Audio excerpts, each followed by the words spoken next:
But as I said on the stream, this particular stream, and this stream that we're watching now, a character needs to have clear motivation that forces their action. You know, it's like we need to know what their desires are, where they're going to go, and that needs to be made crystal clear. And they have to be, when I say a motivation and a drive, like that word drive needs to be understood. It needs to be pretty clear. And that's the whole thing. People are going after him worse than they ever went after me, and they're driving him fucking crazy. That should be me. But at the same time, okay, Dick's criticism was excellent. Here's where we disagree. Here it comes. It was excellent. I read it and I went, and you know what I did? I sent Dick Cyberfrog and I said, please give me notes like this. Because, now here's why I say that, Eric. And I know like it pisses you off. It's hard to get notes like that from somebody who either is dispassionate, doesn't really care about your success.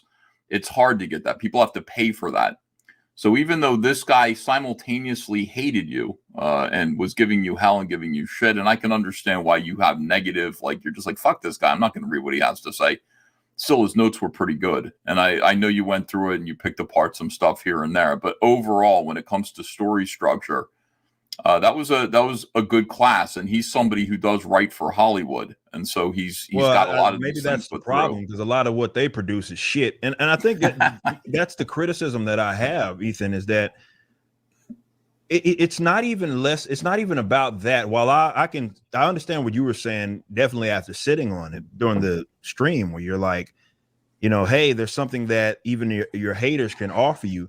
Where I disagree is that it was excellent regarding story structure, is because there's parts that are completely missed, and it's not because of clarity. I think it's just because he's either missing the cues that were given, or he's just, again, retarded. And I'm okay with it being the latter, which was the point that I made. It's like, you know, the point that we brought up, for example, during the stream, like someone that thinks that scene where he puts his hand on on Jasmine's shoulder is assault. Like that's insane, right? That makes absolutely no sense. And or the part where he's lecturing me about, because Flash got it wrong about the flight, he's saying, well, yeah, like this is why you should make it clear. And it's well, hold on, don't spoil that, because we're going to see it. We're going to encounter that real time. So, but I mean, anyway, the main thing that we're discussing here is like, you know, the idea of getting notes from anyone, which is like something that I like. I mean, I want the fans to review Cyberfrog because I want to hear what they have to say. They're not gonna change nothing. The Cyberfrog, the story is going the way it's going to go. But you know, like I said, Literature Devil did a great review, and I think he's got one coming for you too. He did a great review of Wreck Planet, and it was humbling, you know, because listen, when you complete a work, you're like, this is my child, this is my baby. It's awesome. I'm happy with it. And then somebody gets their hands on it and goes through it and, you know, picks it apart. And then you kind of go, shit, God damn it. Fuck you. But you gotta just take a minute, say, ouch, walk away, and then go. And without having emotions, go back and go through it without being defensive. Go back and go through those I think that's the importance of having people that are already on your team that do that, Ethan. You know, I think you can't make good work that I could even be proud of if it left the presses without someone. Well, somebody does do that for me too, but right? it doesn't matter. There's still somebody else who's going to look at it with a fresh set of eyes. That's not what it is that I'm saying. I'm not saying that. I'm saying that part of the process should be a part of your process in releasing. At least that's my opinion. Maybe there are people that just create and nobody else looks it over. But, right. You know, it's never been, and I don't want to gear the conversation. And this is the point that I made yesterday. It's like about, well, he can't take the criticism. It's like that has absolutely nothing to do with what's being discussed here. Like what's being discussed is whether or not a bad faith actor's criticism is legitimate versus not, you know, because I'll hear anybody out for their position on something. It doesn't mean I agree with it. And you know, yeah, people are gonna. You don't think people talk? Come on, like I think of everybody here probably combined, I've got more people talking down on my project than anybody else, just because of the eyes that was on it. So it's not like this couldn't be handled. I mean, what have we been dealing with for the last year? I think where the difference was, and the big differentiation is that you see that as, I think you're conflating the two. And I think that's where I think the error is. It's like, it's a difference between hearing someone out that's coming at you honestly, coming at you objectively, versus hearing someone out that is a retarded, bad faith actor, has defamed you, has disrespected you, has called you out your name. And I get it. You know, you'd say, I'll listen to that person. Me, I just don't. I don't even advise. I'm not going to listen to them about any other thing other than them talking about seriously, like what Wikkiverse has to say about financial matters or family or anything like that obviously belongs in the garbage. But when it comes to a fresh set of eyes looking at the story and saying, this didn't make sense to me, this was confusing, this should have been that, this. Listen, the thing about it is my point is that people who love you are going to pull their punches. People, I mean, they're just going to do that. People who either don't care or dislike you are going to swing as hard as they can and often make good points because they're trying to seem smarter than you.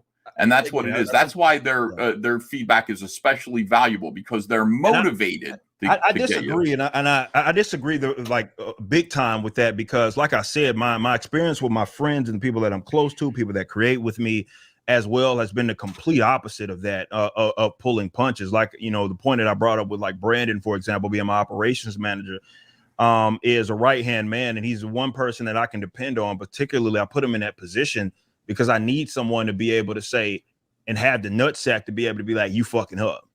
Mm-hmm. Right? Like you can't have a guy that's in a position like that to say that. So if I'm not communicating this well with my team, like Brandon will say, hey, you know, homie, you fucking up here. And when I built the company, you know, that was for my editorial folk, for top to bottom, you need that second set of eyes, third set of eyes even, but also not just a bunch of yes folk. And my experience with people has been the complete opposite, that, you know, the first draft of ISOM wasn't what got published. You know what I mean? It wasn't that's not how it worked. There was certain things that needed to get taken out. And then when we went to the artwork, it was the same thing. Certain things got taken out, but certain things got added. And I think it's important to have people that are part of your team, you know, to do that. But with that being said, like where I disagree is that, well, I will agree that people are not going to pull their punches if they hate you. Where I disagree is that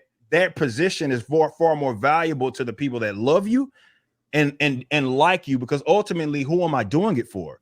And I think that's where I would, if I were to be critical of you, Ethan, I think that, and you've been doing this a long time, but I'm telling you this also from the perspective of someone that's done it in another industry, as mm-hmm. well as been seeing success from a creative standpoint. Trying to do stuff for professional critics or your haters, as well as your peers, is a mistake. It's so many people get caught up in trying to impress. We can sit up here and circle jerk all day long. Hey, we're the smartest people in the room. We can crit. You have an eye that nobody else sees, but do your customers give a shit? Because like I said at the end of the video you watch, that's what matters, right? So I will take that person's opinion over like that likes it, that is genuinely interested in it. I'm going mm-hmm. to take that person's opinion far more valuable. And I would advise anybody that's trying to make money doing this, theirs matter far more than someone else's as far as how they critique it. Because oftentimes, Ethan, what your haters care about is not what your customers care about. Well, I mean, I agree with you about that. I can see your perspective and your point of view, but I'm making Cyberfrog for everyone.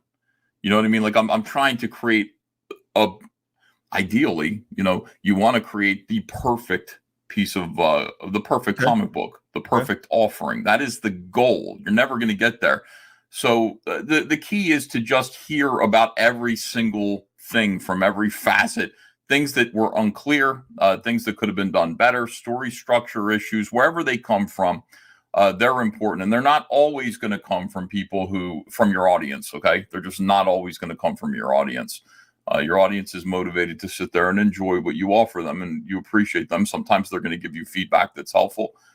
Basically, my thing is anyone who is interested in giving me feedback, I'm going to read it. I don't care. I separate the feedback from the person offering it. It's not like I completely ignore it, but if it's lousy, I also tell you. I think that's that's true too. Listen, you know in your heart, if somebody tells you something that you know isn't correct in any single that's been then what you this whole feel free to ignore it. The whole thing's been about exactly that. It's not about the criticism, and I hate that we're even making it about that. Like you have to hear somebody out, and if I reject it, I don't want to hear. No, that's not what this is. This has nothing to do with that. It's about if I know something is fundamentally incorrect, not that it's a legitimate criticism. If someone says like I saw one where I didn't name Michael and Lillian, I should have done that.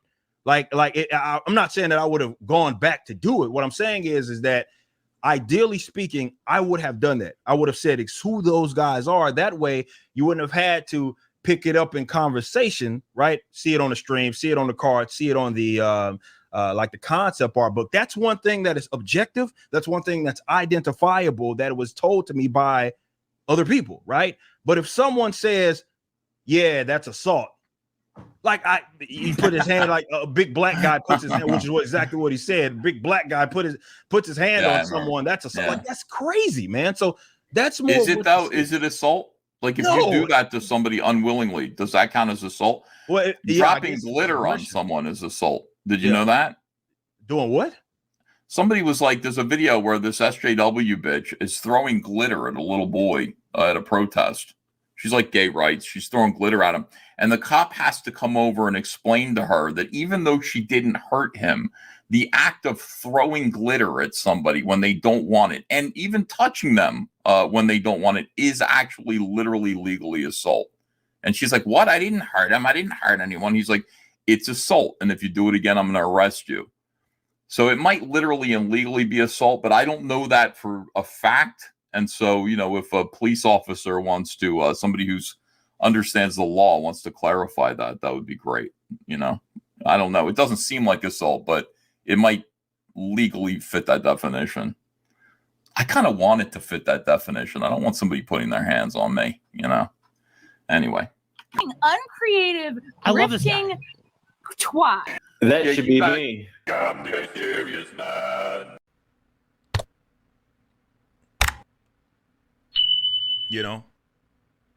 Give me money, give me experience, give me that money.